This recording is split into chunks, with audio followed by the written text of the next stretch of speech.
we'd like to take photos with you. And I was like, what for? And they go, well, you're playing the number one in the world tomorrow on centre court and we'd like photos with you. I said, but I'm probably going to lose that match tomorrow on centre court in front of everybody on live television. Yeah. You take photos of me. It'll be humiliating. And I'm like, is that not enough? Hey, I'm Ange. And I'm Beck. And we are the Gold Diggers, because we believe there's gold found in everyone. Everyone is unique, interesting and exciting with a great story to share. And we aim to find it. The question is, can we rise to the challenge and strike gold? I need you're my sugar. Today's interview was so amazing. We had Michelle in the studio and she was the winner of Wimbledon. Amazing. Such an interesting interview, wasn't it, Ange? It was, and she goes into this whole experience of being centre court in Wimbledon with Martina Navratilova, who was her idol, her mentor, and it's quite an incredible moment you don't want to miss, so stay with us. I need you're my sugar. So this is how it works. One of us knows who the mystery guest is and the other one doesn't. And today it's Ange's turn to find the gold in our mystery guest, Michelle Jaggard-Lai. So, Ange. Yes. Wow, Michelle, we've got a new guest. I'm looking forward to getting to know her. Yes. And Michelle is a former tennis champion. Ooh. Amazing. So there's something we can talk about. Yeah, definitely. And she has 3 loves, and they are sport, education, and business. Beautiful. Sounds like a woman after my own heart. Let's get Let's bring her Michelle in. Welcome, Michelle. Yeah. Welcome to the studio, Michelle. Thanks so much, Beck. Thanks for being with us. It's so good to meet you, Michelle. It's all very exciting, Ange. I've actually never been on a podcast, so this will be my first. Oh, well, welcome. I'm sure it won't be your last, though. Rightio. Let's hope so. Well, I don't think we've ever had a tennis champion in the studio with us. Well, just talking to you before, I hear that you're from England, through parts of England anyway, and one of the events that I've played is Wimbledon. So, and I've actually won it. So you've won Wimbledon? Yeah, I have. Yeah. Wow. Tell me about that then. Let's go straight I feel there. like I quickly need to Google you. Apparently the other day, I used to get my kids when I'd teach them and they go, you're actually on Wikipedia. I'm like, am I? Because I'm so not social savvy and I didn't even follow social when I was teaching, and they used to go, yeah, you're on Wikipedia. And the other day I had a bit of an audit on something on my socials, and the guy goes, do you know people pay to get a Wikipedia? I'm like, do they? Really? You know you've made it when you've got Wikipedia. Well, I don't know whether you've made it, but look, my experience... I think you've made it when you've won Wimbledon. I'm just curious, is it in doubles or singles? Yeah, so that's a good one. So that was the launch of my junior, or the end of my junior career, basically. So I had been in the Australian team that year, and I'd gone out in the semis of the singles at that time, and then we were last match of the day, and we're in the doubles final with another fellow Australian girl who was my best mate at that time, and we ended up at, I think it was about 10 to 11 at night. We ended up winning, I think it was something like 21-19, or it was an astronomical score in the third set, and the Queen had gone home and all that, so normally it gets presented on centre court, so we got this little trophy, which was probably the smallest trophy I've ever received in my life. Wow. But the most important. So, yeah, it was a brilliant experience. And how old were you? I think I was 17 at the time, so it was an 18 under. It was a Grand Slam event. There's only 4 of those in the world that you go to, and you usually have to be the top 1 or 2 in your country to be able to play them. So I was lucky enough to be in the team to play it, and it's worked out well. So let's go back to your childhood then. Where did this love of tennis come from? Yeah, look, I grew up. My father loved tennis. His family were very musical. His sister was in the Sydney Symphony Orchestra. His parents both played music, so he was the odd one out. And they just didn't have the money for sport at that time. So I guess one of the things that he wanted to do was allow us to have some opportunities with sport. So I had 3 brothers. We were all within 5 years, and exceptionally talented brothers. So in lots of different things, particularly in sport as well. And I was the last cab on the rank, so the youngest. So I was introduced to it probably from my parents just playing socially on the sideline, and asked them to throw some balls at me while they were playing social tennis. So the first thing, I guess, what they noticed was they used to throw balls and I could hit 50 back right into their hand too. And they went to, instantly they went to go brag, obviously. So they went to my grandparents and said, you've got to look at this. Like, this kid's got, like, something. And so they showed them. They said, oh, you know, she'd be really good at golf. That makes And my sense. parents are like, what? And they go, no, she'll be great at tennis. You know, like, this is her sport. Yeah. And so it began at 2, and then Wow. Dad started sort of giving us hits and teaching me initially. And, you know, I was nowhere near as good as my brothers. You know, obviously they're all older and stronger, and I was like, this is not working out. Like, this is really not working out, because where do I fit in this equation? Like, how am I going to be good at something? Like, my oldest brother was a national player. He'd gone in international touring. My middle brother was an academic, and a very high academic. And my youngest brother used to win GPS running events and without even trying. And he was a musician as well. And I was like, this is not good for me. Like, where do I fit in this equation, and what am I going to do to be good at? And so it started this sort of thought process of like, okay, so I tried violin and piano, and I used to play, you know, the lower half of my grandmother, and we'd have concerts on Friday nights. And I was all right. I was good. I'd won the recorder at Stedford because nobody else played in my family recorder. I was thinking, great, I've won the recorder. Nobody's done that. Okay, that's not really a profession. So then I sort of started thinking, okay, well, I'm all right at school. I'm probably like, maybe, I don't know, I can probably get 70, 80%, but I can't beat my brother at that. He's like a 90 plus. I'm like, well, that rules that out.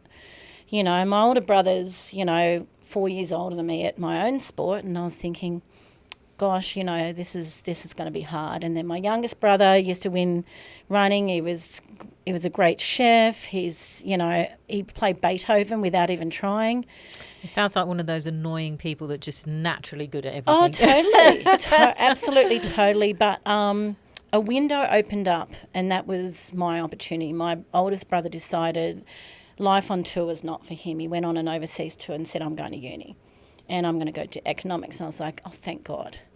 You know. So he was playing tennis and touring with tennis. He was, Right. yeah, and he just didn't like the life. And so he came home and went straight into uni, and so that was my opportunity to sort of, okay, here's a window, you know, I could be something, you know. And so I guess it was really like, you know, I went to some academies and things where my parents were so busy building business at the time. They were business owners, took a chance on that, and sent to some academies. And when I came home, crazy thoughts were going in my head, like I could actually be a professional tennis player then. And so I started this thing, like when I came home from these academies, seeing all the best in the world, and I'm thinking, oh my gosh, like at that time I was probably 1 or 2 in Australia, so I thought I was all right. Then when I came, That's pretty there, good. well, I thought mean, so. all right. I thought so. But then when you go on a global scale, you're like Yeah. 1 of a billion. And so it happened again. Like I got to the same problem, like, oh my God, like there's so many of me. Like how am I going to be good? So I met a couple of great people that, you know, I remember this academy they sent me to, Mum and Dad, and it felt like a prison camp at first. We did non-stop running for tennis balls for about 5 hours. And then they said, oh, here's fitness now. And I'm like, you've got to be joking. Like, this is 100% humidity. I'm dying. And so I hid in the bathroom, hoping they wouldn't find me for fitness. And they found me, and I was like, oh, God, okay, I hope I can make it. Then at the end of the day, this girl comes up to me, one of the daughter of one of the parents that was actually tutoring kids who were playing full-time in the school there, and said, are you ready for matches now?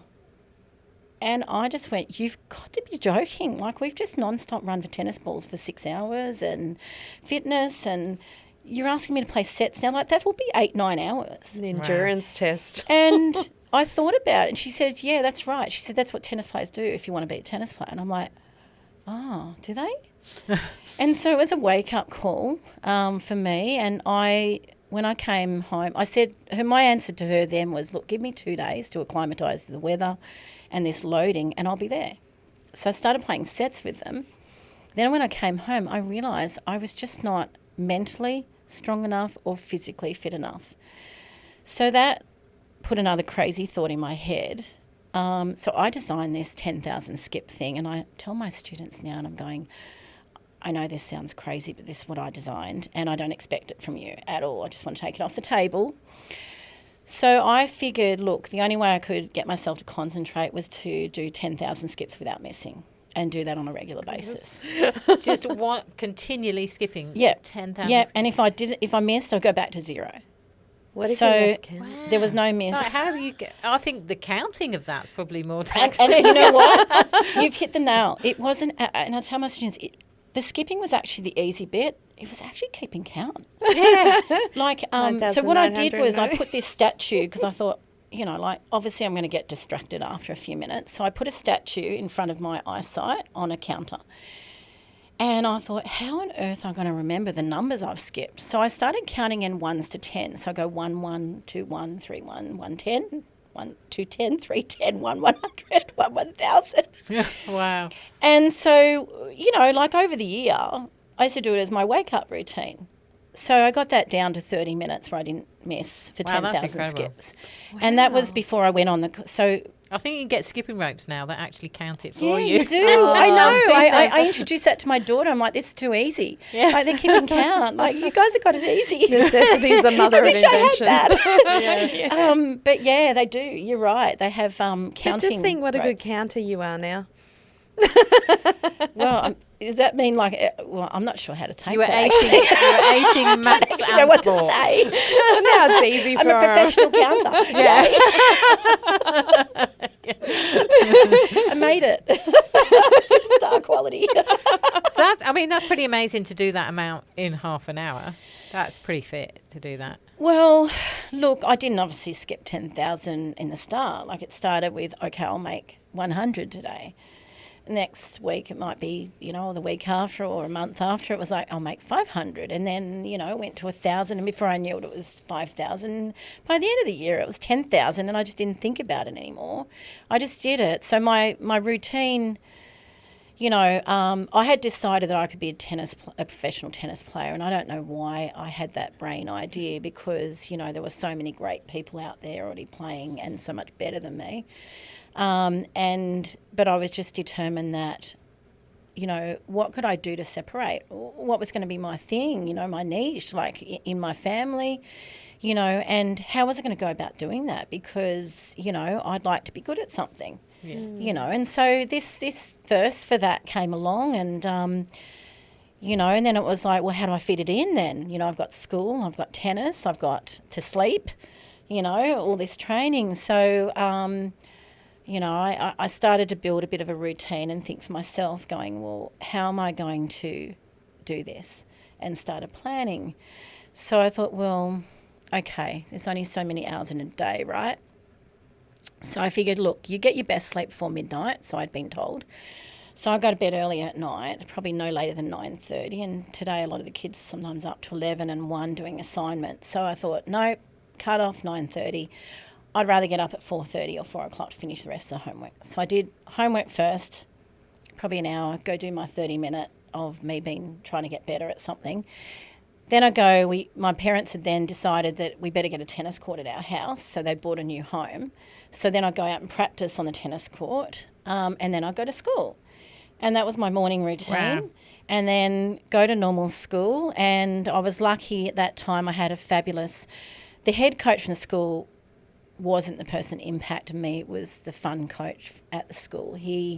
Mr. Sui, his name, he was brilliant. And he always said to me, Michelle, you can join in any lesson you want at any time you want. And I was like, oh, cool, can I just play the games everybody else is doing? You know, so we used to play games, fun games with all the other kids, and I'd pretend I was normal, you know. How much do you think was the fact that you just loved tennis, or the fact you felt pressured to make something of your life? I never felt it as a pressure. It was just more myself wanting. Nobody had ever expected anything from me. Yeah. Nobody had ever said, you need to be this. there's a lot of people that told me that I couldn't be that. Yeah. And a lot of people that just went, go figure it out. It you sounds know, like your family's a high-achieving family. Is that look, part of it? I think they're self-starters. I saw my dad and mum, you know, I've had this conversation with my mum just recently, and I said, like, Dad worked in organising the timetables for the bus company, public bus company. My mum was adopted. Her mum was a can factory worker, and my mum refused to be a can factory worker. She wanted to be something different. And so she was a very strong woman and suggested to my father that he run his own business, like open his own business, which was unthought of at that time, given both the parents were very like, you know, employment, no, go safe and do all that. You'd be crazy to lose your job and go and open something. So I think what happened is a friend borrowed my dad $10,000, which was a lot of money. He said, go do what you want to do. So my dad had this interest in coins. I don't know whether he liked the history or the look of them, and he thought, I reckon I can run a gold business with coins. So he collected them as well? And Yeah. traded So them. he had a gold and bullion business, and he started doing trading as well and opened up Jaggard coins.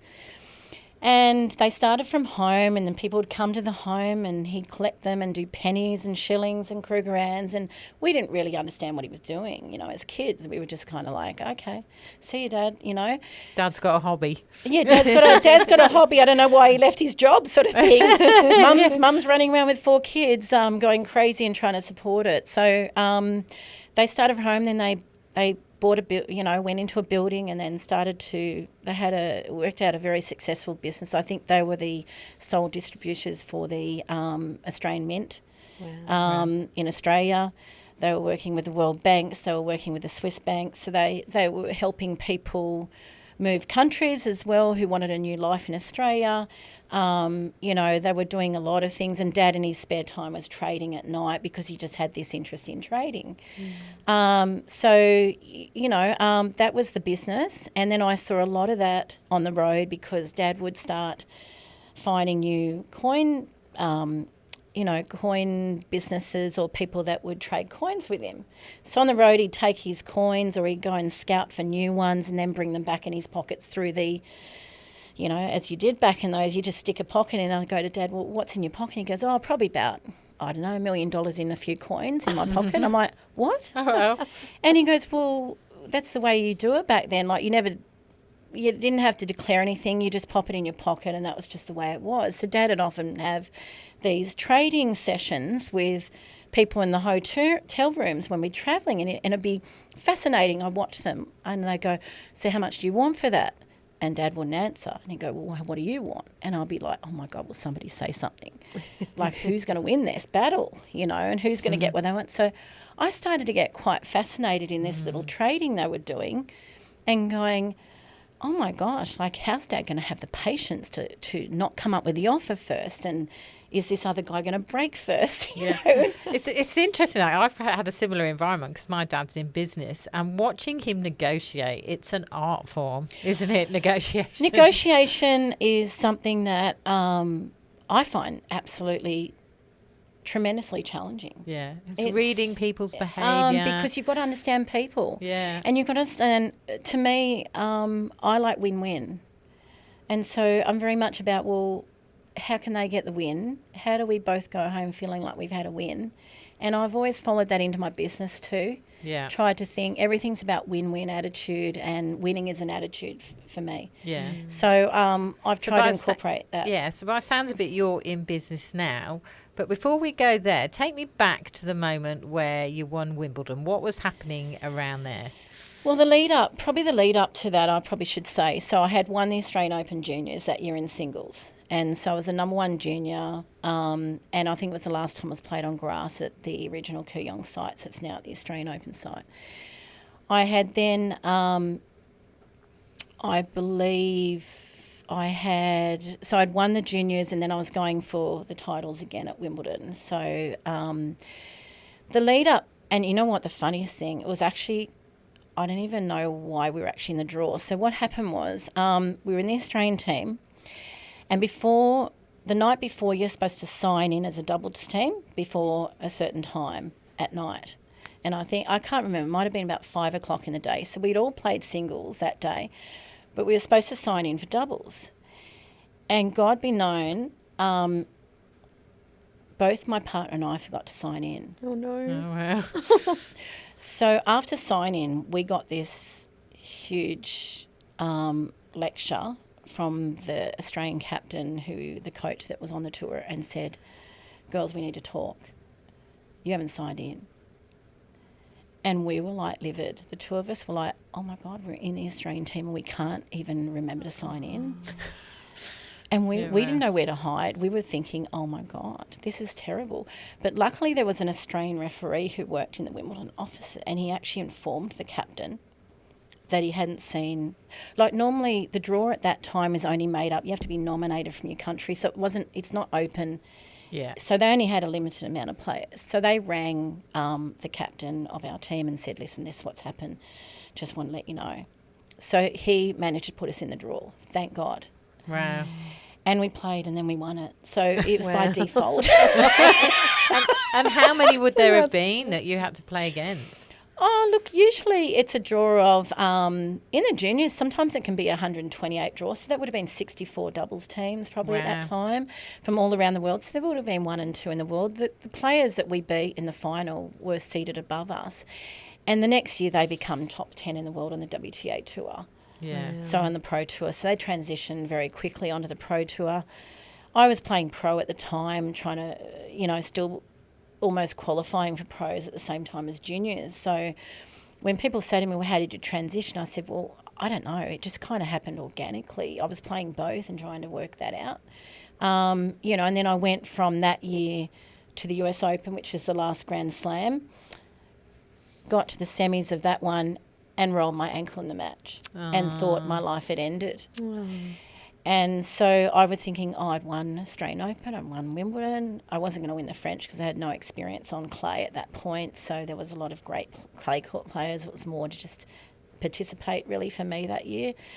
But I thought, I know how to play on hard courts. I can win this. And so I rolled my ankle, and by default again, thank God, something happened which changed my life too. So I was in the bathroom, bawling my eyes out, thinking, tennis, this is not good. This is the worst thing that happened to me. Can't play. Had to default in the semis. Couldn't win the other title. And then I'm just still bawling my eyes out, feeling sorry for myself. And this lady comes up to me, and she sort of said to me, "You okay?" And I took one look up, and it was the number 1 in the world, Martina Navratilova at the time. Wow. And I'm thinking, oh my God. Like, between sniffles, I'm trying to hold it together to actually look up at her, and I'm going, oh my God, you talk to me. That's amazing. And, why would the number 1 in the world talk to me? Like, I'm this little junior, and they have usually a separate section at that time. So she's actually come into my section. And she actually said to me, she said, Michelle, here's the thing. She said, you're doing really well and you should just keep going. Wow. And I just went, oh my gosh. And so that sort of spurred me on to think, maybe I could do this. Maybe I could transition. And it's so funny because when I went back as a pro to play Wimbledon, I played on centre court. And guess who I had first round was the defending champion of many, many years, was Martina to play against. Amazing. On centre court, my debut on centre court. Wow. And that turned into, I don't know if you remember, what's that, that Game Boy came out that year, and the tennis game came out. So Tetris had come out, and they were doing the Game Boy tennis version.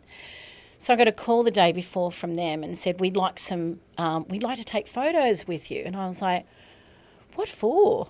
And they go, well, you're playing the number 1 in the world tomorrow on centre court and we'd like photos with you. I said, but I'm probably going to lose that match tomorrow on centre court in front of everybody on live television. Yeah. You take photos of me. It'll be humiliating. And I'm like, is that not enough? And he goes, no, that's exactly why we want you. And I was like, so I just kind of went, okay.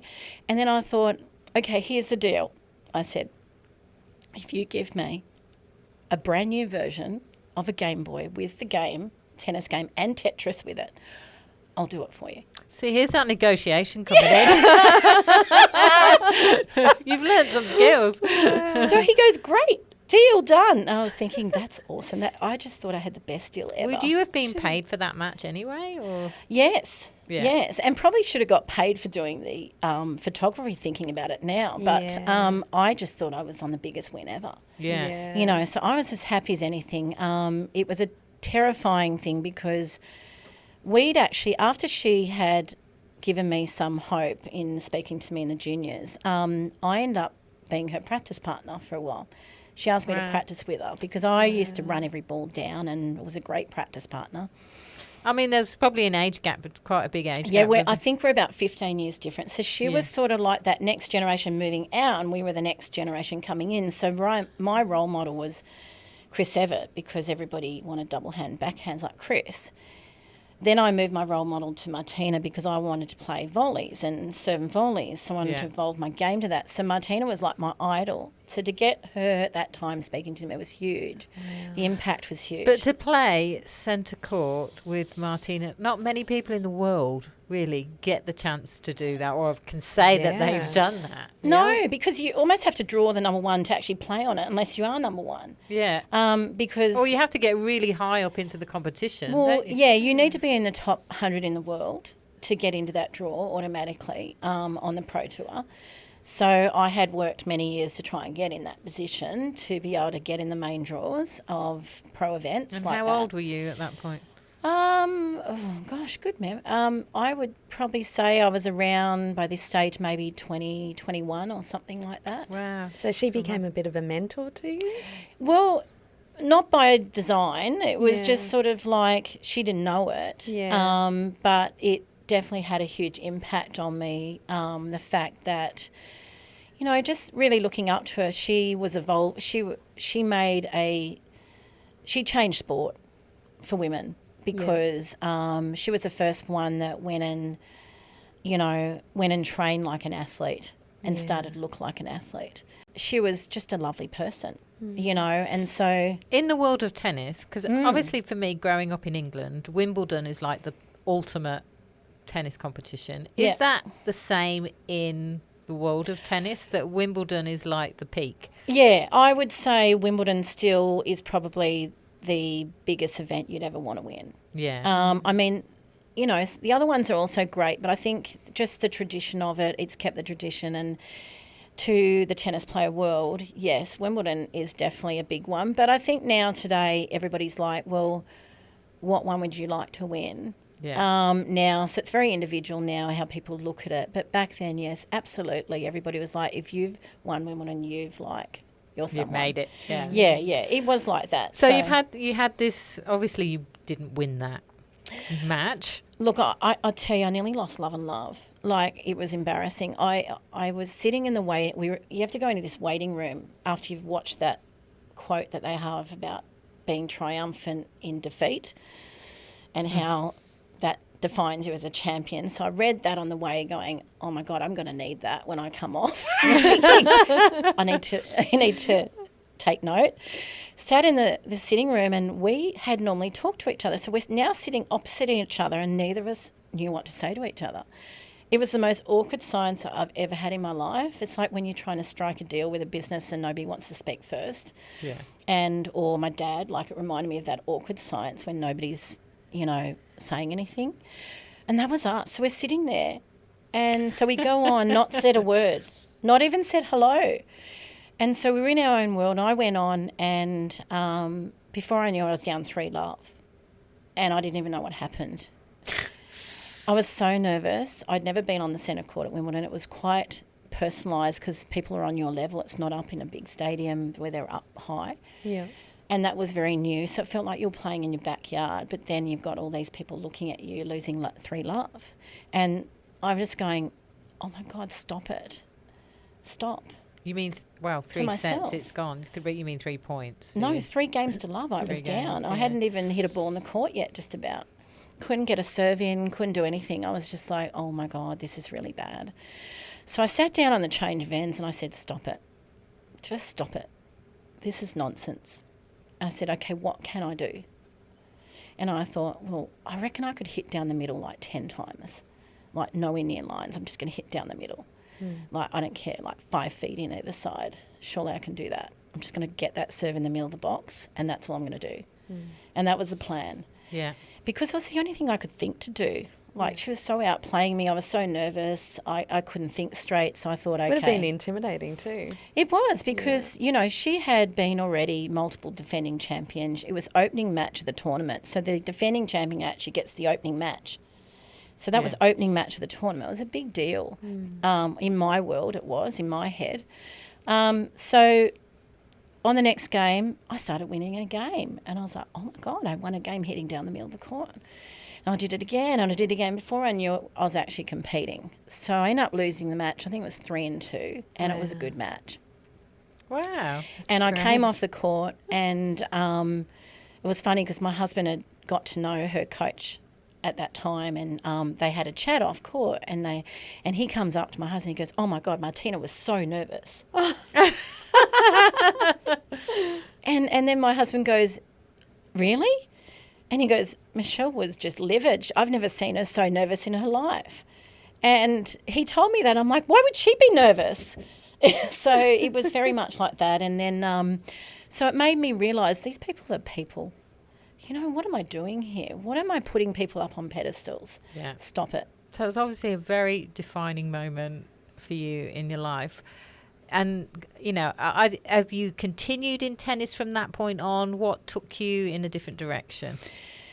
When I retired from tennis, I wanted to do anything but tennis. It wasn't that I didn't love tennis. I absolutely loved the sport. But You it still was that play? I get reeled into play, yes. I still play with my kids, more importantly. That's what I love. We do it as a family sport. All our kids, both our kids play. My husband plays. So we do it as a family, and, you know, they will ring me up and say, Mum, can you just drill me a little bit, or can you hit some balls with me, or can you come practice? I'm like, sure, no worries. I'm like the practice partner. Yeah. And I'll do that anytime they want. So it was more about me wanting to invest in getting more width of education. You know, I've always loved teaching. You know, I had a little hiccup in my career and decided I was going to quit tennis and become a teacher, and then I went back into tennis for a moment there. And so I've always loved education. It's always been the forefront of everything. And I've also loved business because, you know, business is about selling. Yeah. And selling is about understanding people.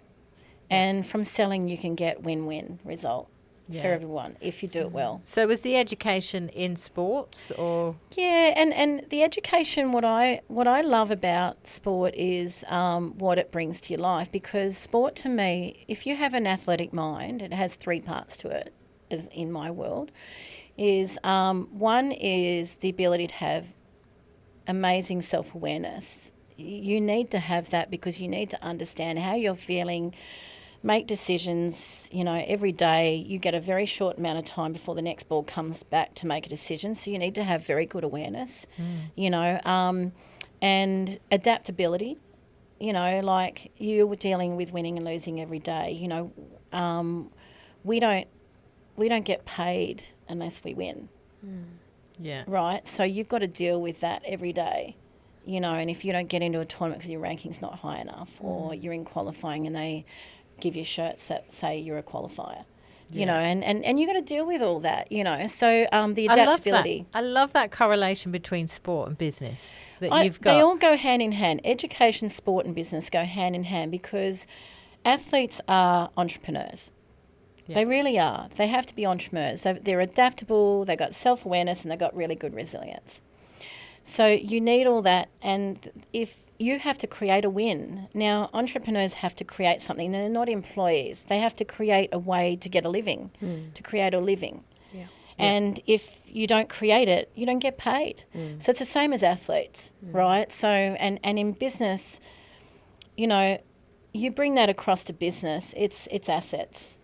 You know, to me, it's your value proposition that you bring to business, you know. And so, yeah, all those three parts. And education, I love giving back. I after, you know, people like Martina and other people that have done things for me, even getting here today, like this was a last-minute fill-in. I think I've had the best things in my life since last-minute fill-ins. I played for Australia and they called me at the last minute because someone got injured, and I got in to play Fed Cup and we got to the finals in Australia. And, you know, I So met my you're holding husband out like hope that. for the podcast. Yeah. I'm a professional fill-in. Last-minute fill-in, I'm going to call myself. Hey, Michelle, if I ran into you in the street, I wouldn't know that you'd won Wimbledon. Do you ever just drop that? Like, hey, I won Wimbledon. Like, You know what? It's actually funny you say that because I went to a talent day. I used to coach a gentleman who used to be the Consul General of Australia for New York, and we talked about this. yeah. Australians don't like you dropping stuff like that. They Yeah. typically don't. If I was in America and I told them my resume, they go, "Oh my God, can we have you?" Your autograph. Here, they don't appreciate it You're in right. Australia. So I'm very mindful of that, because I find a lot of people fear this success when they meet me. I find it's very threatening. And so I struggle with that a bit, to be honest. Yeah. So I don't actually tell people unless we get into a conversation in some way, shape or form. I've only just started. I've never been on social media. I never even looked at my Wikipedia until this year. And it's the first time I've actually put it on my page that I actually have won these events. But you know, I've even had someone say to me, "Well, what Wimbledon event did you win?" And I'm like, "Does it matter?" No. I I think you should just get a T-shirt made up. I won Wimbledon. that's an idea. Just like that's a blow it statement. I'm up. like in the blue, white on the back, I won Wimbledon, and then put the year. Circa. Maybe I'll do that and bring it in and I'll show get one you. that says, I know someone who won Wimbledon. Yeah, but you know, look, it's very true. Like they talk about this tall poppy and all that sort of stuff. Yeah. But you know, being proud of that. Like I think it's taken me a while to actually say it and be proud of it and not care what people think. It is a shame that we don't celebrate success so much in this country, because we've got a lot of successful athletes and It's so true. Like I've actually developed a new business called Jaggard Sports in mentoring, right? And one of the biggest things, I'm so sick of Australian coaches not being celebrated and being touted for overseas jobs. So what I do is I get people to come here and experience our most awarded coaches in Australia that nobody even knows about, wow. and give them an experience with them. And I go, do you realise what these people, they've produced #1 in the world, Pat Rafter, you know, they've produced the list, you should see the list of people they produced. Yeah.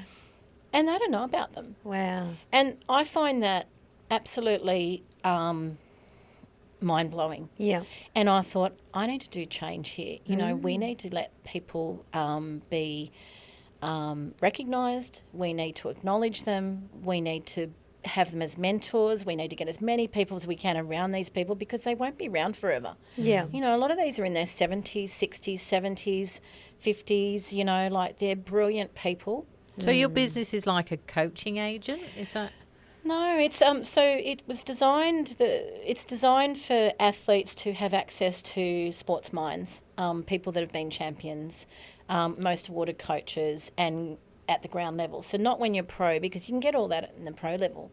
Yeah. But you can't get it at the ground level because you don't have the connections yet. So I wanted people to get that as early as possible. That's so I'm going to great. connect them with brilliant minds, brilliant sports people, champions, and we're going to get you connected. And how do you do that? What's that look like?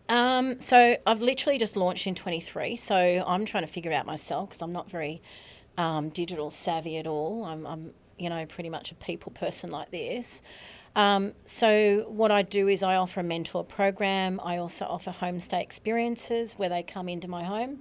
Yeah. And then I take them with me to meet these people. And so they contact me and they say, look, we're from regional Australia. We don't have enough kids to play with. We don't have those minds. Could we come stay and meet them and train with them? And I said, sure, I'll set it up.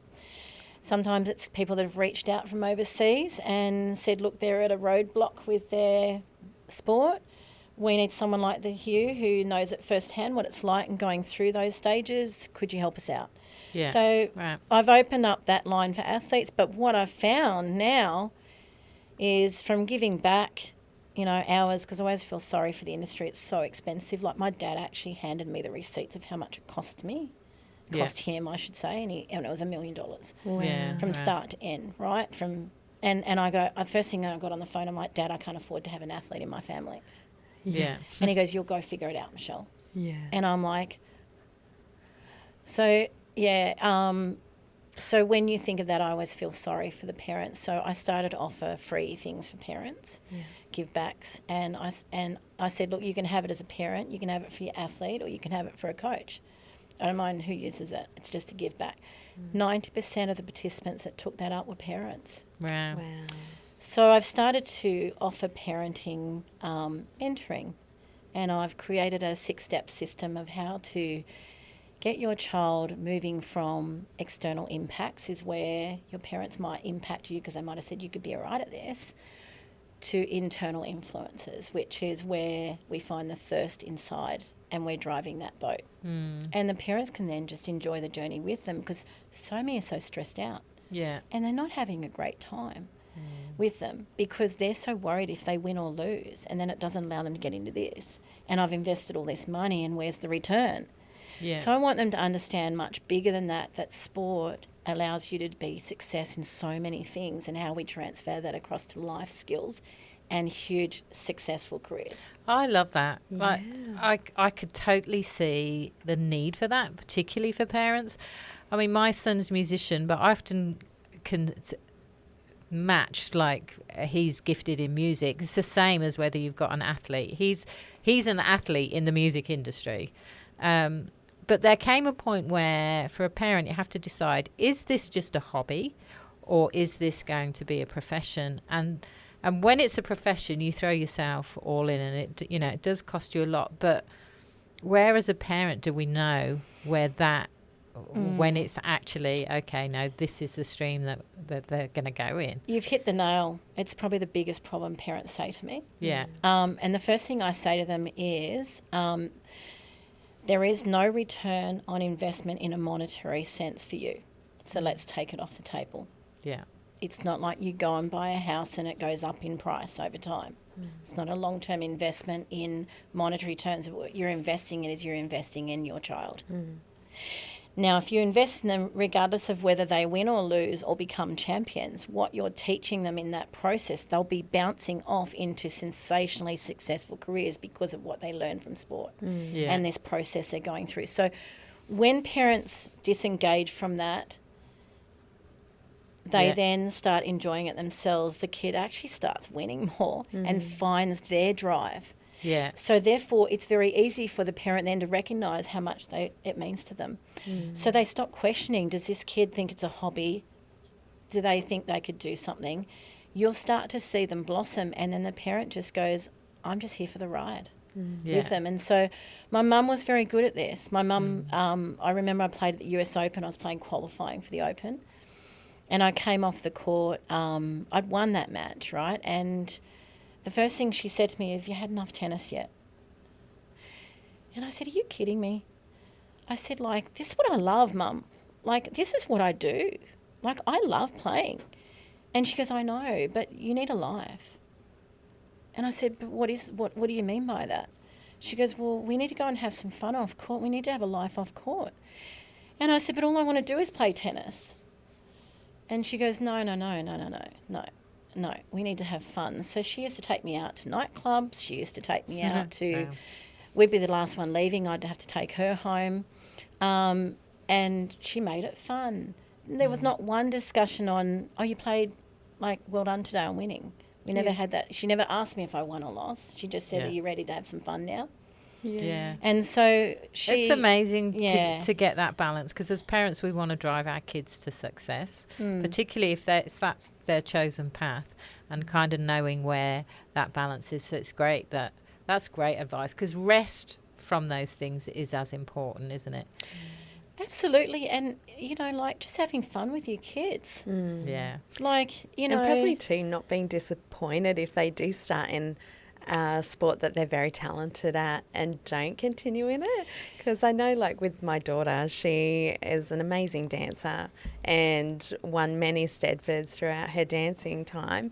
But then it got to a point where she didn't really want to be doing that competitively anymore. And that was okay. And she's now used those skills in what she's doing now through art and other things that she does. Another you've hit the nail there is the hardest thing for a kid to do is make a decision. Yeah.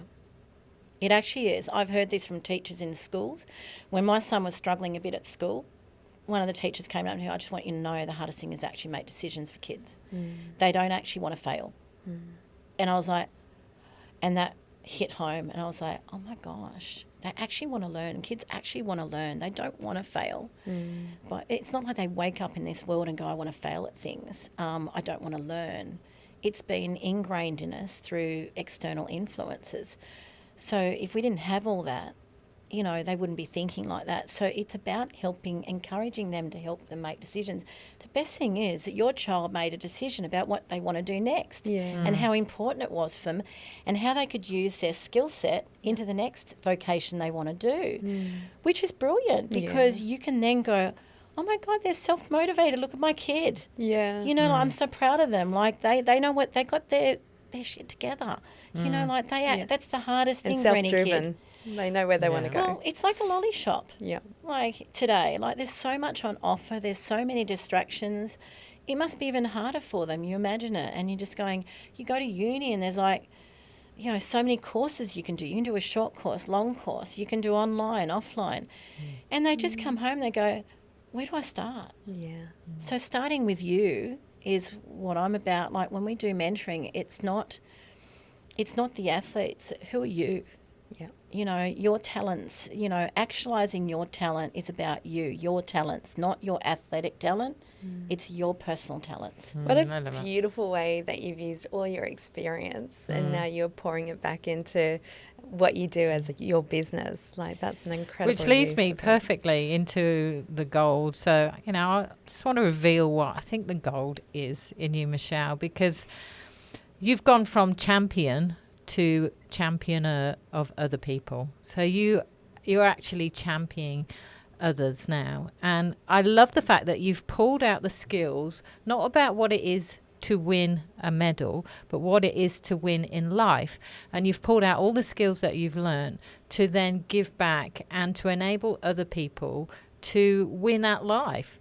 And it's not about like, you know, going off and getting all the gold medals, but it is about utilizing those skills so that you can be a resilient person. You can be somebody that knows how to endure hardships or to get a right perspective in life. And I love how you've kind of connected those skills, particularly in the area of business, because there are so many things we can learn from just that whole process that you've been through.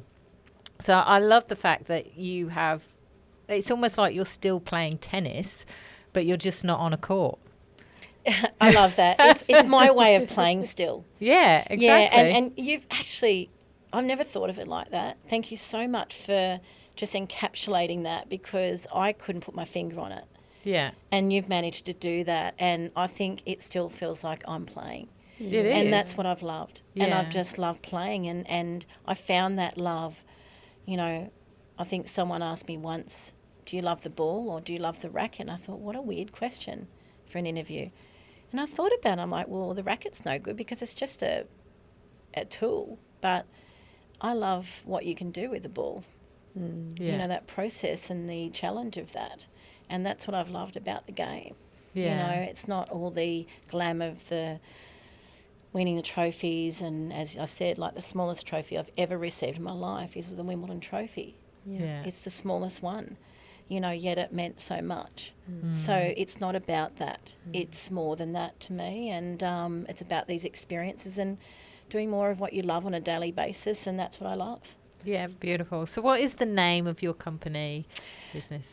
So my new business is called Jaggard Sports at the moment. There will be some other parts to that. So we've started in the athlete line. We're now building a new program for parents because there's such a need for it. Yeah. And that's what the market's saying, please build something. I was like, okay. And then there's a third leg, which will be rolling out into community, which is more about leading your journey. Yeah. So it's all about being more than what you thought possible, you know. So yeah, it's an evolving thing. We're only first year in, so we don't really know where it's going right yet. Yeah. You know, it wasn't any plan to even call it my name. I had some other names for it, but someone just said, look, well, let's just start it with that. And I was like, okay. You know, it goes back to the tall poppy thing, like, you know, like, why do people want to have it that name? So I think I'm just embracing that. It sounds like a sport name, doesn't it? So it's basically watch this space. So we wish you all the luck with that. Hope that it grows to all that you want it to become, and that it's a growing community. So great having you on the show today, Michelle. And I love the gold that Ange pulled out. That was perfect. Yeah, it was brilliant. It was so lovely to meet both of you. What fabulous women you are. Yeah, and so much fun. I love it. First of many podcasts. Well, it's always good to have a great first experience, I say. So this is my first great experience. That's it. So thank you. You've hit the ground running. Or I'm going to go take off now. So that's it for today's podcast. You'll find us on all the major podcast platforms. The podcasts come out every Wednesday. We'd love to hear from you on our socials, the Gold Diggers Podcast. Tell us about your story so we can find the gold in you. Easy as pie, lemon, apple or cherry. Loving you is so very sweet, sweet, sweet. How can it be such a piece of cake? And your smile is the icing. Loving you is a party. Honey, you're my sugar.